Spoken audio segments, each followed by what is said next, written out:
Assalamu алейкум жалпыңыздарга гайморит тууралуу сүйлөп бермекчимин. Гайморит бул башын жууп кургатпай койгондордун оорусу. Мурундун эки тарабында дал ушул жерде гаймара деген көңдөчөлөр бар. Кызматы биз жуткан абаны тазартып, анан дагы жылуулап өпкөгө өткөрүп берүү. Башка органдарыбыз сыяктуу эле булар дагы сезгенет жана биз муну гайморит деп айтабыз. Негизги эки белгиси баштын ушул алдыңкы бөлүгүнүн катуу оорусу, анан мурундун бүтөөсү. Эгерде өзүңүздөн ушул ооруну сезип жаткан болсоңуз, тезинен лор врачка барышыңыз керек болот. Себеби өзүңүзгө диагноз кое албайсыз, диагноз койсоңуз дагы дарылана албайсыз.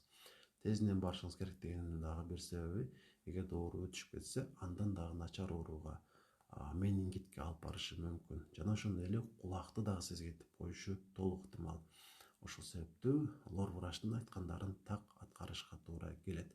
Андан сырткары сөзсүз түрдө жакшы жардам бере ала турган айрым ыкмаларды дагы сиздерге сунуштап өтмөкчүмүн. Айрыкча өнөкөт ушул гаймориттен жабыркап жүргөндөргө жакшы жардам бере алат. Демек, сиздер сатып алышыңыздар керек болгон нерселер: биринчиси бал, таза бал албетте, анан сода, зайтун майы жана черный тимендин, бизче айтканда сейдананын майы. Жана акырында ромашка гүлүн дагы сатып алышыңыздар керек болот аптекадан. Демек, биринчи сода менен балды колдонобуз, анан зайтун майы менен, анан сейдананын майын дагы колдонобуз бир эле убакта. Демек, эртең менен бал жана сода, кечинде зайтун майы жана сейдананын майы. Демек, бир чай кашык содага бир чай кашык балды аралаштырып, аны тампон ошого малабыз дагы мурундун бет тешигине салабыз. Бир 15 мүнөттөй жатып, андан кийин башка бир тампонду ошол аралашмага салабыз дагы экинчи мурундун тешигине салабыз. Дагы 15 мүнөт жатабыз. Акырында ромашка менен, ошол ромашканын тундурмасы менен мурунду чайкап коюшубуз керек болот.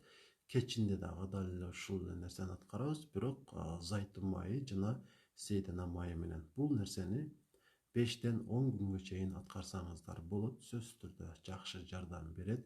Бирок бул негизги дарыланууну алмаштырып коюучу дарылануу ыкмасы эмес. Сөзсүз түрдө негизги дарылануудан өтүп, ошону менен бирге эле муну дагы колдонсоңуздар болот. Бир эле убакта колдонсоңуздар дагы жарай берет. Болбосо дарыланып бүткөндөн кийин колдонсоңуздар дагы өзүнүн жакшы натыйжасын көрсөтөт. Албетте колдонуп көрүңүздөр. Маалымат сиздер үчүн пайдалуу болгон болсо, өзүңүздөргө сактап алыңыздар. Анан башкалар менен дагы бөлүшүп коюңуздар.